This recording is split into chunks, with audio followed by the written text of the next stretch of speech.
الحمد لله رب العالمين والعاقبة للمتقين والصلاة والسلام على أشرف الأنبياء والمرسلين سيدنا ونبينا محمد وعلى آله وأصحابه أجمعين. Le frère en islam, assalamu alaikum wa rahmatullahi wa barakatuh. On arrive au sixième hadith de Arba'oun al-Nawawiyya. Et Inch'Allah, aujourd'hui, nous guette hadith de Nu'man ibn Bashir qui concerne quelque chose qui est halal, haram et quelque chose qui est douteux. Et aussi, hadith là, parmi ce topic qu'il est traité, c'est concernant les kir. Nous mentionnons hadith là, عن النعمان بن بشير عن النعمان بن بشير رضي الله عنهما قال صحابي النعمان بن بشير رضي الله عنه لديه سمعت رسول الله صلى الله عليه وسلم يقول بفنتان الرسول صلى الله عليه وسلم جيا إن الحلال بين وإن الحرام بين وبينهما أمور مشتبهات إن الحلال بين certainement quelque chose qui halal li bayin li clair وإن الحرام بين et certainement ban kitseuse qui haram li clair. Donc, certainement, ban kitseuse qui halal li clair, et certainement, ban kitseuse qui haram li clair. Baynahuma umurun mushtabihat. Entre les deux, il y a ban kitseuse qui est ambigu, qui n'est pas clair. La ya'lamuhunna kathirun minan nas. Beaucoup ban djemoun, je pas connais ça, ban kitseuse qui est ambigu là. Je pas connais ce ruling. فمن اتقى الشبهات استبرأ لدينه وعرضه. Alors celui qui fait une reste loin avec quelque chose qui est ambigu, les fin protège ce din et ce l'honneur. ومن وقع في الشبهات وقع في الحرام. Et celui qui tombe dans quelque chose qui douteux, quelque chose qui est ambigu, les fin tombe dans quelque chose qui est haram. كالراعي يرعى حول الحمى يوشك أن يرتع فيه. كالراعي pareil comme un berger يرعى حول الحمى les permet ce ban troupeau manger autour de hima. Hima c'est réserve qui appartenait à un roi. يوشك أن يرتع فيه li sur le point pour qui ce ban animaux rendent trespasse, comment nous dire, empiète le territoire de sa roi là. Ala wa inna li kulli malikin hima. Certainement, pour chaque roi, il y a une réserve. Chaque roi, il y a une réserve. Un territoire qui les réserve pour lui. Ala wa inna hima Allahi maharimu. Et certainement, Allah sur hima, Allah sur réserve, c'est ce ban qui chose qui les finit décrète comme haram. Ala wa inna fil jasadi mudra. Certainement dans les corps il y a une bout la chair. إذا صلحت صلح الجسد كله. Quand ça bout la chair là li bon, entier les corps là li bon. وإذا فسدت فسد الجسد كله. Quand ça bout la chair là li corrompu, entier ça les corps là li vin corrompu. ألا وهي القلب. Très certainement c'est les cœurs. Hadith rapporté par Imam Bukhari et Imam Muslim. Donc, ce hadith-là, nous trouvons des causes concernant quelque chose qui est halal, haram, quelque chose qui est douteux. Vraiment, nous pouvons guetter, Inch'Allah, Tarjama veut dire quelques détails biographiques de ce narrateur-là, Nu'man ibn Bashir. Nous pouvons guetter l'explication naturellement de ce hadith-là. Nous pouvons guetter quelque chose par rapport à ce hukum, ce ruling, halal, haram. Nous pouvons, Inch'Allah, une raison qui fait certaines choses qui ambiguës pour certaines bandimoun, ou même parfois pour certaines bandes savants. Et aussi, nous pouvons différentes catégories de moun par rapport à quelque chose qui est ambigu. Et nous pouvons le principe de cette de dhara'i', veut dire, nous pouvons expliquer, Inch'Allah, qui veut dire ce principe-là, qui déduit depuis ce hadith-là. Et en dernier, nous pouvons concernant les kir, qui le prophète sallallahu alayhi wa sallam finit dire concernant les kir. Donc, nous avons 6 points ou bien 7 points avec ça dans ce hadith là. Première petite chose, c'est An-Nu'man ibn Bashir, c'est narrateur de ce hadith-là. Alors toujours, Imam al-Zahabi lui fait mention Al-Amir, Al-Alim, Sahibu Rasulillah sallallahu alayhi wa sallam.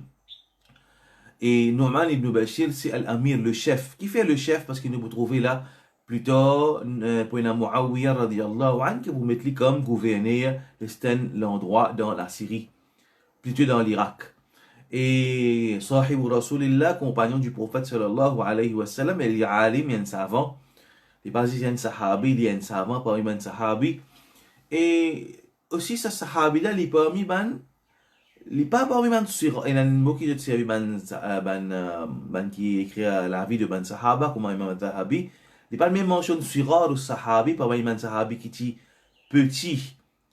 Petit, pas veut dire dans statut, hein. Non, tout sahaba, c'est grand. Tout sahaba, c'est sahaba. Tout sahaba, c'est ban wali Allah. Et en termes de l'âge, hein, les parmi ban sibyan, hein, ou udda min as-sahaba as-sibyan bittifaq. Les parmi ban petits enfants d'un man sahaba, parce qu'ils viennent prendre naissance, comme Imam al-Zahabi l'a mentionné, ils prennent naissance l'année 2 Hijri, veut dire deuxième l'année après Hijra du prophète sallallahu alayhi wa sallam. Donc, les étaient très petits quand le prophète sallallahu alayhi wa sallam quitte sa dunya là, les pas maintenant 10 ans. Il est très petit, il y a petits enfants, sahaba. Et Imam Bukhari, il est né l'année de Hijra lui-même. Quand l'année que le prophète sallallahu alayhi wa sallam peut faire Hijra, Imam Bukhari dit An-Nu'man, les filles prennent naissance ça l'année-là, l'année que le prophète sallallahu alayhi wa sallam fait Hijra. Donc, il est parmi un petit sahabi, veut dire des enfants qui sont encore enfants dans la vie du prophète sallallahu alayhi wa sallam. Aussi, il est parmi les fins dire parmi les umara, les rulers, les gouverneurs. Les fins appoint, les fins être choisis par Muawiyah pour gouverner Koufa pour une certaine époque. Ensuite, les fins être choisis pour prendre en charge du qada de la cour judiciaire, hein, comme un juge dans Damas. Après un moment, les fins viennent wali de, veut dire gouverneur de Hims dans la Syrie. Alors, ça, sahabi-là, nous pas grand chose à dire concernant ce tarjama. Alors, toujours, l'iti, parmi man sahaba, ban compagnon du prophète sallallahu alayhi wa sallam, et tout ban sahaba, radiyallahu anhum wa radu an, Allah fin satisfait avec eux, et je fin satisfait avec Allah. Tout ban sahabi, je ban udul, ban jimoun qui de caractère parfait, c'est ban jannati. Alors, ça, sahabi-là, les rapports de ce hadith-là, عن النعمان بن بشير رضي الله عنه قال سمعت رسول الله صلى الله عليه وسلم يقول لجي مفنتان le prophète sallallahu alayhi wa sallam dit Inna al-halala bayyin wa inna al-harama bayyin. Donc deuxième point, c'est concernant ruling, ahkam, de ban action ou bien de ban kitseuse. Hein? Est-ce qu'ils sont dans la catégorie halal ou bien dans la catégorie haram? Al-halal bayyin wa al-haram bayyin. Donc, qui ne comprend pas là, c'est qui certainement, ban kitseuse halal les clair et ban kitseuse qui haram les clair. Une des déductions qui ban savant, comment nous finit dire la explication ici, nous petit ça nous pensons ça depuis Ibn Rajab de Jami' al-Ulum wal-Hikam. Le prophète sallallahu alayhi wa sallam, il clarifiait tout ça, il veut dire le message qu'il a apporté les clairs. Et Coran lila et hukum ahkam ruling concernant une action qu'un djimoun li fait concernant une action d'un djimoun concernant une kitseuse li clair. Mais il y a une catégorie pour certains djimoun qui les tombe ambigu. Et nous peut expliquer qui kitseuse qui fait certaines kitseuse vient ambigu. Mais dans la généralité, le message du prophète, le message d'Allah subhanahu wa ta'ala est clair. Le prophète n'explique tout kitseuse. Moi, je l'ai mentionné précédemment dans la dernière session. Le prophète sallallahu alayhi wa sallam explique tout kitseuse. Coran lila un kitab mubin, un livre qui est clair. Mais par rapport à certaines bandes du monde, il y a une kitseuse qui est ambiguë. Et non pas par rapport à tout le monde, non. Certaines bandes du monde, par rapport à certaines bandes du monde, il y a certaines bandes kitseuse qui est ambiguë. Donc le prophète dit Inna al-halal bayyin. Certainement, halal est clair. Mais il y a une catégorie ban kitseuse qui est claire complètement. Puis il n'y a aucune ambiguïté là-dedans. Par exemple, nous mangeons ban plantes, des légumes, comme Ibn Rajab fait mentionner, ban zurou', ban thimar, ban fruits. et ban bétail qui nous mangeait bœuf, c'est pas mouton, c'est pas chameau. Ça, ban qui ça, ce hukum, ce ruling, ça ban qui ça, les clairs, pas aucune ambiguïté. Même Ibn Rajab fait une mention ban vêtements qui en coton, ça, ban qui qui clair, pas aucune ambiguïté. Donc halal, les clair, al-halal, les bayin, les clair. Et pareillement, le prophète sallallahu alayhi wa sallam dit wa inna al-haram bayyin, c'est tellement ban qui qui haram aussi, les clairs. Ça veut dire par exemple, ban qui comment mange, ban qui ban animaux qui mourent, les haram, le Coran carrément, Allah subhanahu wa ta'ala fait une mention, mange ban animaux qui ban fait zaba, qui maïta, pas qu'un droit les haram, 10 ans de ban animaux qui nous coupent, ça 10 ans qui versent là, nous pas qu'un droit consommer. Par exemple, l'exemple encore, porc, clair, haram, pas qu'un droit consommer. Il a nika avec ban maharim, ban du monde qui nous une relation avec eux, comme asir, comme kala, pas qu'un droit mourir dans le Coran, clairement, Allah subhanahu wa ta'ala fait mentionner. Un miché limite la soie, clair de hadith, un miché pas qu'un droit servir la soie. Il y a une transaction comme un riba, l'intérêt, clair, les haram, pas qu'un droit deal avec l'intérêt. Acquérir l'argent depuis le jeu du hasard, haram, ça, man kitseuse qui clair, les haram, pas aucune ambiguïté là-dedans. Entre ça dit là, c'est une troisième catégorie, man kitseuse, qui, ça, les mouchtabih, les ambigus, ben ça avance de diverger, est-ce qu'il est halal ou bien les haram. Se diverger, ben ça avance là, une catégorie, man kitseuse, comme par exemple, un exemple, khayl veut dire mange cheval, est-ce qu'il gagne droit ou pas gagne droit? Ben ça va diverger là. Par exemple, nous prenons un animal qui meurt sur la peau, nous fait tanning avec lui, nous fait living cuir. Nous passer par sa procédure, sa process qui appelle tanning, nous servir la peau d'un animal qui meurt. Ou bien même, il y a là, un animal qui ne pas manger, par exemple un tigre, si nous prenons sur la peau, nous servir, nous fait living un cuir, est-ce qu'il est considéré comme quelque chose qui est propre? Est-ce qu'il y a un droit à servir? Alors, ça, c'est quelque chose qui est ambigu sur hukum, il n'est pas clair pour tout le monde, il est ambigu. Le prophète de ce hadith, il mentionnait, quand il mentionne ban mushtabihat, il dit la ya'lamuhunna kathirun minan nas. Beaucoup de monde ne pas connaître ça ban quelque chose là. Donc, un quelque chose qui nous comprend là-dedans, c'est qui est ambigu pour beaucoup de monde. Mais il y a certains monde pour eux, il n'est pas ambigu. Donc, ça fait ambiguïté là, il y a quelque chose qui est relatif. C'est quelque chose qui appelle ambiguïté, il y a quelque chose relatif. Donc, il y a une catégorie qui quelque chose qui est ambigu par rapport à beaucoup de monde. Alors, il y a un savant qui ont une connaissance avancée, quelque chose qui beaucoup de monde peut gagner. Confusion là, quand il y a une preuve, il finit une claire pour lui, c'est pas les halal ou bien les haram. Pour lui, facilement, les mettre dans la catégorie soit halal ou bien les haram. Mais, comme on finit dire, une bonne partie du monde, je ne sais pas connaître ça, les ambigu pour une bonne partie du monde. Comment Imam Ibn Rajab mentionné, Fadalla ala anna minan nas man ya'lamuha. Il dit la parole du prophète. Beaucoup de monde ne pas connaître ça, quelque chose qui est ambigu là. Il dit sa parole là indiqué qui, il y a des gens qui se connaissent.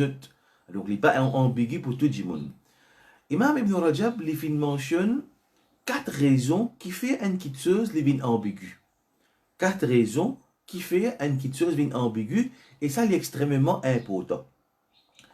Premier, il dit قد يكون النص عليه خفيا لم ينقله إلا قليل من الناس.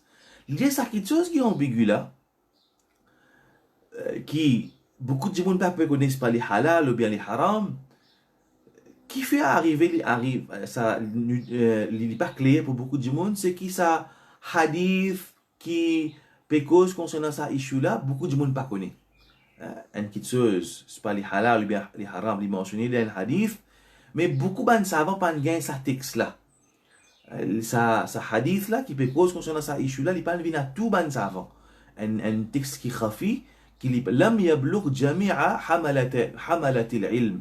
Ce hadith là pas fin atteindre tout ban qui peut sortir la connaissance. Donc un hadith qui est rapporté par très peu de personnes, donc beaucoup de monde pas gagner ce hadith là, alors pour ban qui pas fin gagner ce hadith là, ça issue là, il reste ambigu pour lui. Il n'est pas connu par les halal ou bien les haram. Ça, une première raison qui Imam Ibn Rajab les fait mentionner. Deuxième, Ibn Rajab lui dit قد ينقل فيه نصان. Deuxième raison qui fait quelque chose de ambigu, il dit qu'il est possible qu'il y ait des textes qui est rapportés concernant sa issue qui est ambigu là. أحدهما بالتحليل والآخر بالتحريم. Il y a un hadith qui montre que ça quelque chose là est halal, et il y a l'autre hadith qui montre qu'il est haram.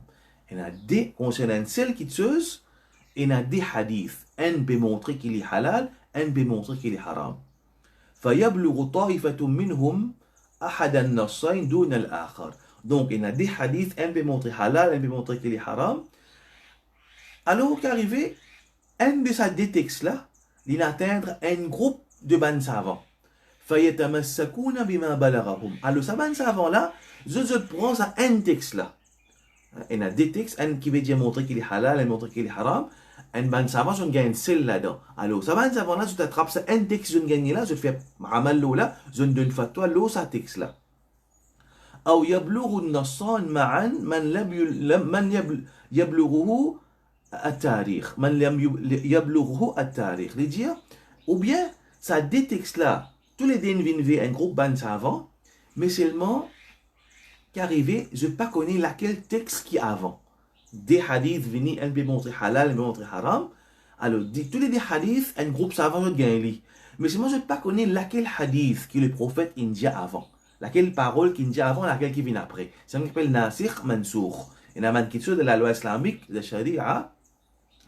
Il y a la loi qui dit abrogé. À un moment, ça quelque chose là, il est halal. Après, plus tard, le prophète, il enlève ce hukum, il dit non, mais ça quelque chose là, il est haram. Ou bien, les contraires aussi. Quelque chose qui est haram, après le prophète il dit halal. Donc, à un moment, il y a un texte, il y a un hadith qui dit à nous que ça qui est haram, et il y a l'autre hadith qui dit halal. Mais c'est moi, un avant l'autre. Alors, il y a un nasir avec mansour, il y a un qui est abrogé, et il y a un qui est encore implémenté. Alors, ben savant, il y a une possibilité que ben savant, je gagne tous les textes, mais seulement il ne peut pas connaître laquelle qui est avant, laquelle qui est après.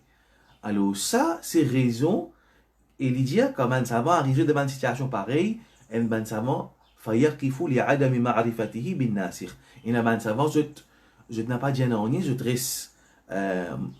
fais tawakouf, je arrêter le semence là, je ne pas dire un onier, et parce que je ne pas connaître laquelle qui est avant, qui est après. Un petit peu dans ce sens-là, et ça, c'est pas Ibn Rajab qui le mentionnait, un exemple vient en tête, c'est pas Ibn Rajab qui mentionne ça, c'est moi qui m'ai dit ça. Et il y a un hadith qui mentionne un djimoun quand il est tous sur partie privée. Il y a des hadiths, il y a un hadith qui montre qu'il se oiseau cassé. Un djimoun, pas cause un djimoun tous sur partie privée, il y a la toile là, non, directement, la peau contre la peau. Ça, là, il y a une divergence. Concernant un djimoun tous sur partie privée, alors qu'il y a la toile sur partie privée, ça, il y a une divergence, il n'est pas casse oiseau. Mais un djimoun, il est tous sur partie privée, veut dire la peau contre la peau, est-ce qu'il se oiseau cassé? Il y a des hadiths, il y a un hadith qui indique qu'il y a oiseau cassé, il y a un hadith qui, quand un sahabi te pose question, le prophète dit non, mais ça c'est une partie de tous les cours. Mais je vais montrer qu'il y a oiseau pas cassé. Donc, là, ça des hadiths là, il n'est pas clair laquelle qui est avant, laquelle qui est après. La cause, ça ne trouve pas un savant divergé, il y a une masse là qui est ambiguë, ne pas connaître, est-ce qu'il y a oiseau cassé ou bien oiseau pas cassé. Donc, pour certains ban savants, pour certains ban du monde, il est ambigu, il y a quelque chose qui est clair à eux. Alors, ça, nous peut mentionner ça comme un exemple pour ce qui Ibn Rajab a mentionné comme deuxième cause d'ambiguïté, l'ostan ban masla.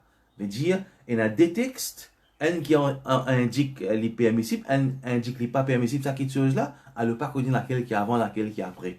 Donc, ça, c'est la deuxième raison qui fait certains ban masla, certains ban issue qui est ambigu pour certains ban du monde.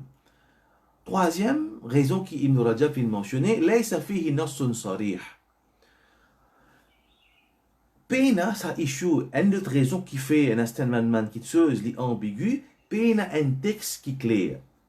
Pena un texte qui est clair là. C'est-à-dire, quand nous lisons un texte là, nous finissons par comprendre des suites qui, ça, les halal ou bien les haram. Donc, ça, c'est une autre raison encore. Et les bons qui nous mentionnaient, ben, texte, il a différents degrés de clarité. Il y en a qui est plus clair que l'autre. Alors, ben, savant de Usul al-Fiqh, je finis classifier degré par rapport à degré de clarité de ban texte, se fait classifier ban texte par rapport à ce degré de clarité. Il y en a qui se disent nos, il y en a qui se disent zahir, il y a différents types de textes. Donc, il y a un texte qui n'est pas clair. Donc, il n'est pas sarih. La cause, ça, un exemple, bon, montre je, ça, c'est pas Ibn Rajab qui mentionne ça. Toujours, on peut donner un exemple qui peut venir en tête. Quand le prophète sallallahu alayhi wa sallam dit avec ban sahaba, il peut envoyer un ban sahaba dans une tribu, Banu Qurayza, après bataille de Ahzab, le prophète sallallahu alayhi wa sallam a envoyé une délégation de sa tribu de ban juifs, juste aller, n'a pas fait namaz asar, excepté dans Banu Qurayza. Il peut juste aller dans sa tribu là, telle distance, aller sortir, aller là-bas, n'a pas fait namaz asar, excepté dans sa tribu là-bas. Il veut dire pas fait namaz en chemin. Alors, les temps où puis aller, ban sahaba puis aller, très connu cet événement-là dans Sahih al-Bukhari, les temps ban sahaba puis aller, les namaz peut traverser. Un groupe dit comme ça, ben nous besoin faire namaz. Parce qu'Allah Ta'ala a prescrit namaz dans ce ban-là. Inna salata kanat ala al-mu'minina kitaban mawquta. Allah subhanahu wa ta'ala dit, ban salawat, ban namaz, finit prescrit le ban croyant dans ban-là qui est fixé, qui a l'indéterminé. Alors je peux diriger vers sa tribu là, les namaz peut traverser. Elle m'a dit non, nous besoin faire namaz. Le dit non, prophète n'a pas fait namaz. Quand même nous pouvons arriver en déolé, nous pas besoin faire namaz parce que le prophète n'a pas fait namaz. Donc, un groupe sahaba, sa premier groupe qui dit non, nous besoin faire namaz en chemin, je peux dire qu'il prophète ce parole, pas mine, quand il peut dire nous pas faire namaz en chemin, faire namaz dans la tribu Banu Qurayza. Les péros disent nous faire vite arrive là-bas, faire namaz de sa tribu là. Les papes disent nous pas faire namaz, même les papes disent nous faire vite arrive là-bas dans les asar, je te fais namaz. Si on fait namaz asar, fais namaz asar là-bas. Alors je ne comprends pas, des groupes sahaba, ils ne comprennent pas différemment. Donc le prophète sallallahu alayhi wa sallam, là, ce parole, il est ouvert à l'interprétation, il n'est pas un texte clair complètement. Il y a une certaine probabilité de ce meaning. Alors, et le hadith mentionné, c'est Ibn Omar, il dit quand le prophète connaît qu'il finit un groupe sahaba qui fait namaz en chemin, un groupe qui fait namaz après, il n'a pas fait une réprimande aucun de ces deux groupes-là. Donc, parce qu'il fait, parce qu'il se causait qu'il finit dire, finit être interprété de deux façons différentes. Là, nous tiens une parenthèse. Le prophète sallallahu alayhi wa sallam, il dit une parole, ben sahaba, il interprété de deux différentes façons. C'est-à-dire, nous avons un issue qui pas mentionné même de hadith. Ben savant, je besoin faire déduction à travers qiyas, analogie. Ben il est clair qui ben quelque chose qui pas mentionné de Coran et hadith, ben savant pour diverger. Si quelque chose qui le prophète il dit à ben sahaba, ça ben sahaba là, je entends ça direct avec les oreilles du prophète sallallahu alayhi wa sallam. Ben sahaba qui vivent avec le prophète, je vivent l'époque de révélation. Je entends une parole, je l'interprète différemment. Ben imaginez à ce beaucoup de temps après, des siècles après, qui ban savant peut interpréter hadith. Donc, pour une certaine divergence, c'est une interprétation de ban hadith. Donc, si un hadith qui est prononcé par la bouche mubarak du prophète sallallahu alayhi wa sallam, sahaba entendent ça directement avec les oreilles, malgré ça, ça fait une différente compréhension. Imaginez à cette parole du prophète qui finit être transmise des siècles après, ban savant est venu, je vais faire une déduction depuis ce hadith là. Normal, je prends une certaine divergence, nous interprète hadith là. Encore plus, le ban kitseuse qui pas mentionné clairement de hadith, qui peut bien rôle ban principe général de Coran et hadith pour donner un ruling pour sa kitseuse là. Est-ce qu'il va prendre une divergence? Il est assez clair qu'il prend une divergence par les ban savants. Donc, il veut dire qu'il y a une divergence qui est acceptable dans l'islam. Nous pas gagner droit de traiter nos prochains. Quand il y a un ban savant qui diverger le stèlement de masse là, nous ne sommes pas capables de venir blâmer Sanala parce qu'il y a des hadiths là qui mentionnent hadith Banu Qurayza que des groupes sahaba finissent comprendre la parole du prophète sallallahu alayhi wa sallam de façon différente. Ibn Omar dit le prophète sallallahu alayhi wa sallam pas fait une réprimande aucun des deux groupes. Alors ça pour montrer qu'il y a ça l'espace que divergence, il y a une catégorie de divergence qui est acceptable dans l'islam. Pas nécessaire qu'il y ait une divergence, il y a un qui dans l'égarement, il y a un qui dans la vérité. Ça qui me trouve ça drôle. Nous facile pour dire, un monde qui pas accepter même fatwa qui nous prend l'autre fatwa, ça n'a rien égaré ça. Alors ça me trouve ça ben, pourtant, un monde qui n'apprend, je pas connaître moi. En tout cas, et il y a majal, il y a ça l'espace que il y a une certaine divergence qui est acceptable de din à l'islam. Nous avons un autre exemple, je peux sortir un petit guide de loi, il est directement relié avec ce qui nous peut causer là.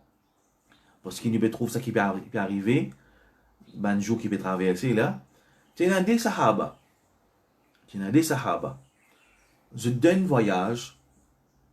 Alors, il arrive là, salat, pena de l'eau. Alors, il y a une petite chose qui est claire, quand pena de l'eau qui bisa fait tayammum. Alors, ça dit sahabi là, je fais tayammum, je fais namaz avec tayammum. Plus tard, avant les namaz traversés, je gagne de l'eau.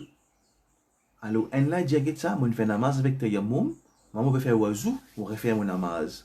Là, dit non, je finis faire namaz, je ne vais pas faire namaz encore.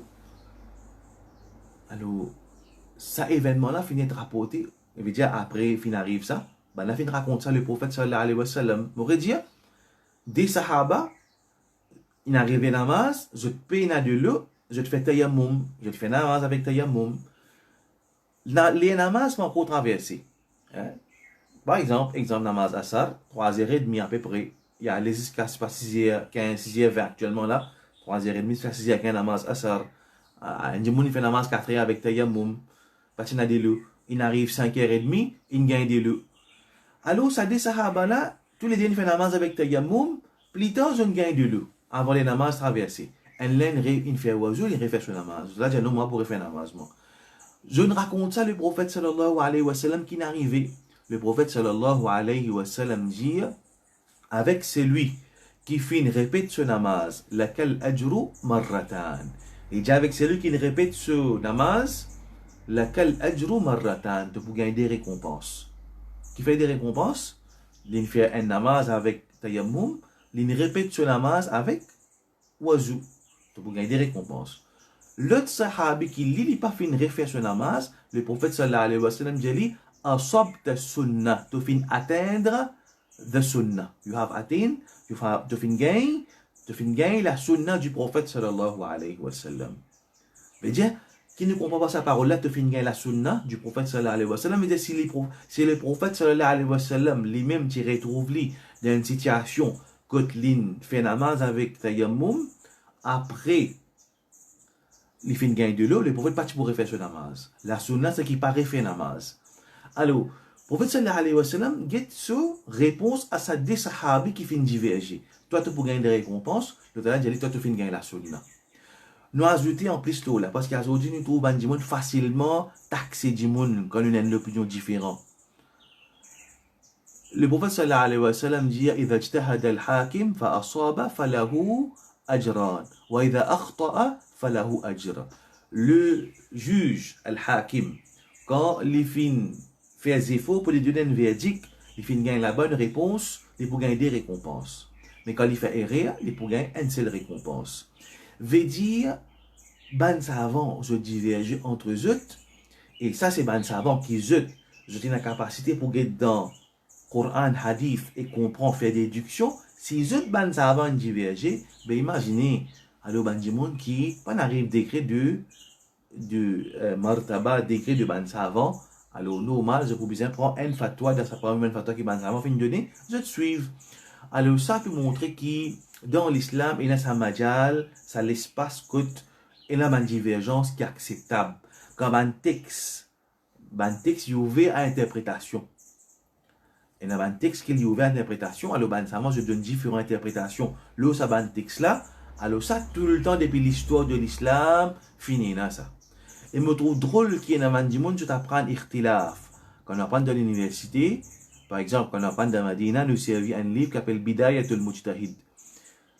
Ce livre-là, ce caractéristique particulier, c'est Asbabul Khilaf. Dans chaque masla qui s'avance là, Ibn Rushd, t'appelles Ibn Rushd, il mentionne les causes de divergence.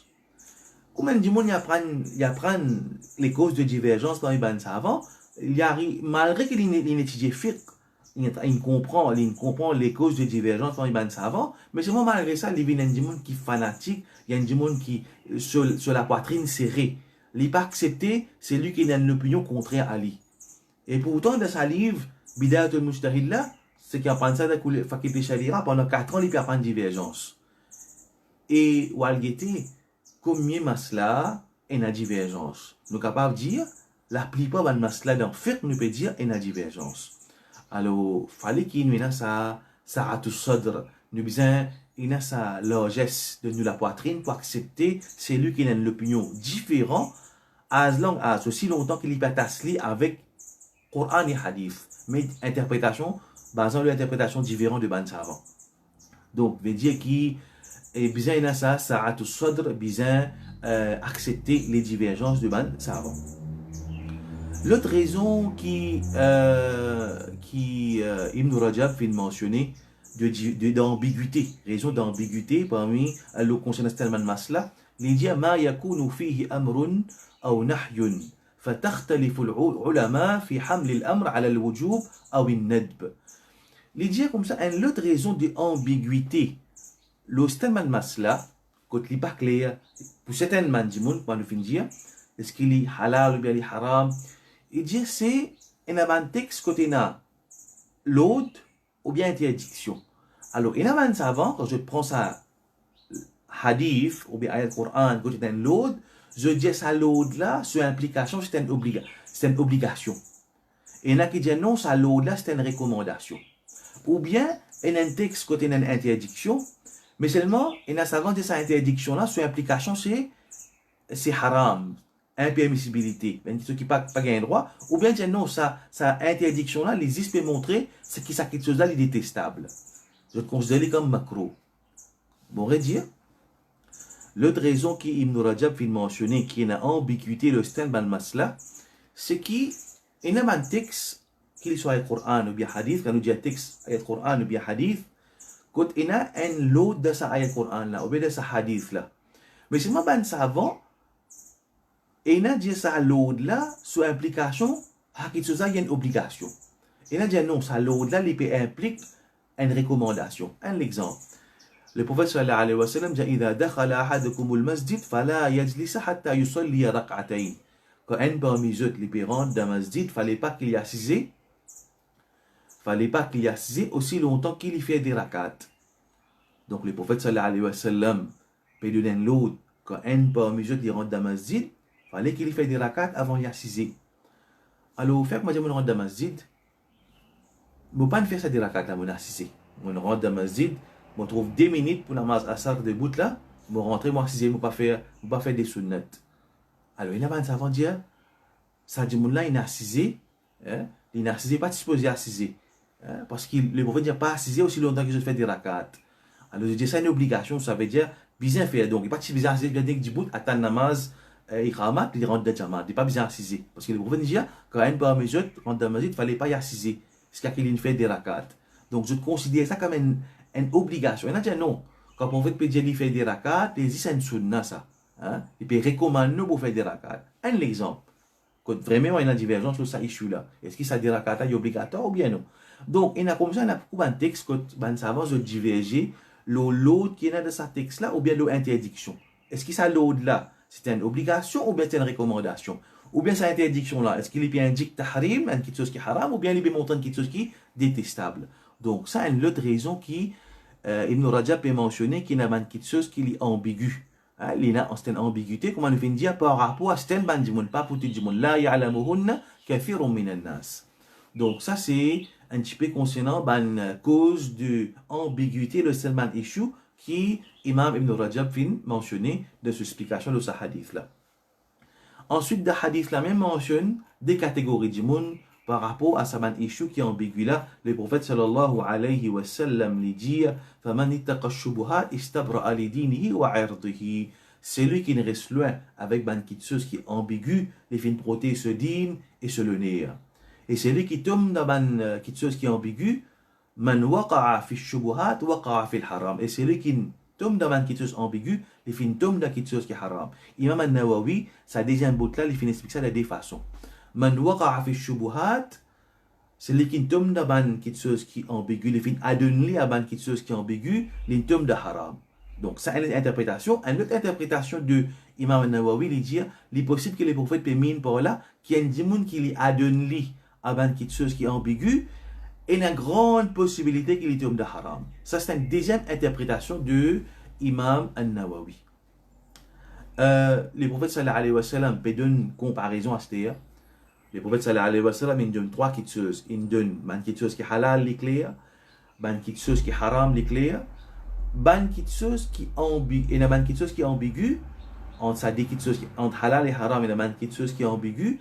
Beaucoup de gens par contre ça ban quelque chose là. Toujours nous mettre l'emphase, beaucoup de gens, veut dire pas tout le monde. Beaucoup de gens par contre ça ban quelque chose là. Donc il y a des gens qui rassirent dans la connaissance, je te connais. Donc il y a beaucoup de gens par contre ça ban shubuhat là. Le prophète sallallahu alayhi wa sallam a dit, il donne une comparaison.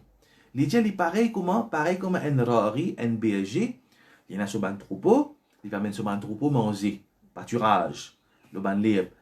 Mais seulement, qui ça berger là, il prend sur un troupeau, il costeli avec Hima. Hima, c'est un territoire, une réserve qui appartient à un roi, un terrain, un petit peu comme ça. Il y a une réserve, un terrain qui appartient à les rois. Ben, les rois, tu as ça tout le temps. Dans le passé, tu as les rois, je n'ai pas une réserve pour eux ça. Alors, il paraît que ça berger là, il prend ce ban troupeau, il a amené, il peut faire ça ban troupeau là, mange près avec sa hima, sa réserve de sa les rois là. Le prophète sallallahu alayhi wa sallam dit, yushiku an yarta'a fihi. Et ça dit, mon est sur le point pour faire ce ban animaux rentre en piète dans le territoire de sa les rois là. Ça, c'est l'exemple de celui qui n'est pas reste loin avec ban shubuhat, ban quelque chose qui est ambigu. Alors, ensuite, le prophète sallallahu alayhi wa sallam dit, ala inna li kulli malikin hima, ala wa inna hima Allah maharimu. Certainement, tous les rois ont une réserve, un territoire qui les préserve. Ça, pour lui, ça, comme ça même, Allah subhanahu wa ta'ala, il y a sur hima. Sur hima, c'est quoi? C'est quelque chose qu'Allah ta'ala fait haram.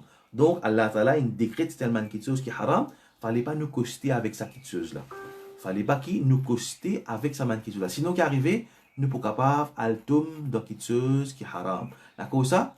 Il y a un hadith, mais dans Tirmidhi, ça meaning de ce hadith là, mais il y a un hadith qui est hadith do'aif, mais signification là, livrée, c'est qui un démon ne peut pas atteindre le degré d'un muttaqi aussi longtemps qu'il n'est pas quitte ban quelque chose qui n'a aucun problème avec lui, attention qu'il tombe dans quelque chose qui est haram. Un démon, hadith là, ce sens, m'aurait dit, il y a un savoir qui est hadith ali do'aif, Imam Tirmidhi lui-même dit hadith ali hasan, donc il y a une divergence sur l'authenticité, mais sinon, meaning de hadith ali vrai. Un démon n'est pas pour atteindre, parce qu'il y a une parole de ban sahaba qui a ce sens-là. Un démon n'est pas pour atteindre le degré d'un muttaqi aussi longtemps qu'il n'est pas quitte ban quelque chose qui n'a aucun problème avec ce ban quelque chose là, attention qu'il tombe dans ban quelque chose qui n'a problème. Il y a quelque chose qui est permissible, alors, c'est moi, il y a une possibilité quand le trop de nous à ce quelque chose permissible là, nous sommes capables de le rendre dans quelque chose qui est haram. Donc, il y a un démon, pour lui venir un vrai muttaqi, il y a tellement quelque chose qui est permissible de quitter, pour peu qu'il tombe dans quelque chose qui est haram. Donc, ici, le prophète sallallahu alayhi wa sallam, donc, il donne ça l'exemple que les rois, ils ont hima, et Allah sur hima, c'est quelque chose qui les fait décret comme haram. Il y a une chose qui, une déduction qui ban ça, je déduis là-dedans, toujours, Imam Ibn Rajab, sur déduction, les dire hadith là, il y a une preuve pour cette deux dharaya. Cette deux dharaya, c'est quoi? Il y a une chose qui, dans les mêmes les permissibles, ban ça je dis les haram dans un contexte. Il y a une chose qui, les permissibles, c'est même dans un contexte spécifique, ban ça je décrète comme haram. Qui fait? Parce que ça quelque chose là, les permet vers une chose qui est haram. L'exemple qui m'a usuli, je donne l'exemple d'un démon qui produit raisin. Un démon qui produit raisin, il vend raisin, il exporte raisin. Démon là, il gagne un commande raisin, c'est moi qui connais qui ça démon qui passe des raisins avec lui là, les poils, il y a une grande probabilité qu'il pourra faire du vin avec ça. Alors, plante raisin, mange raisin, vend raisin, halal, mais dans un contexte spécifique, quand un démon vient, il y a une probabilité, forte probabilité que ça démon là pour acheter sa raisin là, les poils faire du vin avec ça. Alors de ça vente de raisin avec ça démon là, ben ça vend de ça les haram. Je t'appelle ça sad de dhara, blocking of means, parce que ça la vente là pour venir un moyen pour que ça démon là faire fait du vin avec sa raisin là. Alors, ben savant, je déduis de ce hadith là, comme Imam Ibn Rajab lui dit, يستدل بهذا الحديث من يذهب إلى سد الذرائع إلى المحرمات وتحريم الوسائل إليها. Il dit, ben savant qui, je ne prends ce principe là, je n'accepte ce principe de sad al-dhara'i là, je prends ce hadith là comme une preuve. Ensuite, la dernière partie de ce hadith là, le prophète sallallahu alayhi wa sallam, les causes de l'équerre. ألا إن في الجسد مضغة certainement dans les crocs il y a une bout de la chair إذا صلحت صلح الجسد كله si إن في الجسد مضغة dans les crocs il y a une bout de la chair si sa bout de la chair là il est bon entier les crocs pour bon et si sa bout de la chair là il n'est pas bon entier les crocs n'est pas pour bon ألا وهي القلب certainement c'est l'équerre veut dire ça l'équerre là si il y a iman taqwa là-dedans ça dit mon là sur ban jawarih sur ban membre pour faire ban bonne action je me là t'as quoi sur liger pour quelque chose qui halal sur oreilles pour écouter quelque chose qui bon li pour cause quelque chose qui bon sur la main sur les pieds pour faire ban action qui dans l'obéissance à Allah parce qu'il est qui est là li bon mais ça les qui est là facile il y a corruption là dedans il y a iman là li faible alors ça dit mon là les poursuivre sur passion sur ban membre pour faire ban quelque chose qui haram. Alors, nous trouvons que le prophète sallallahu alayhi wa sallam, dans le commencement hadith-là, il y a une cause halal, haram, et dans la dernière partie de ce hadith-là, il y a une cause l'équerre. Donc, si l'équerre est bon, ça dit mon aller pour faire quelque chose qui est halal. Si l'équerre n'est pas bon, quelque chose là, il dit mon aller de haram. Et même les poutums, possible qu'il y ait quelque chose ambigu, par faiblesse de iman. Donc, c'est un petit peu concernant salahul qalb, veut dire concernant l'équerre. Donc, Allah subhanahu wa ta'ala, nous prenons un petit peu les temps plus, qu'Allah subhanahu wa ta'ala, il fait nous, bénéficier avec ce que nous faisons tout ça que nous faisons dire bon, les vins depuis Allah subhanahu wa ta'ala, tout les règles que nous faisons faire, ça les vient depuis nous et depuis Shaitan, qu'Allah ta'ala les protège nous, les préserve nous contre les garments et les fait nous gagner les cœurs qui bon, qui toujours il a iman là-dedans, qui n'a taqwa et qu'Allah subhanahu wa ta'ala protège nous contre la maladie et contre ban bala, qu'Allah subhanahu wa ta'ala enlève bala depuis sa ummat là, qu'Allah subhanahu wa ta'ala donne nos frères, nos ban frères qui est malade, ban frère musulman qui est malade, et monsieur musulman qui est malade, guérison, ne pas oublier nos frères au Sénali, et qu'Allah subhanahu wa ta'ala donne les shifa, qu'Allah subhanahu wa ta'ala, sa frère là, nous connaissons, il fait beaucoup d'efforts dans un travail social, qu'Allah subhanahu wa ta'ala précipite sa guérison, donne patience et sa famille patience. Wa akhir da'wana anil hamdalillahi rabbil alamin.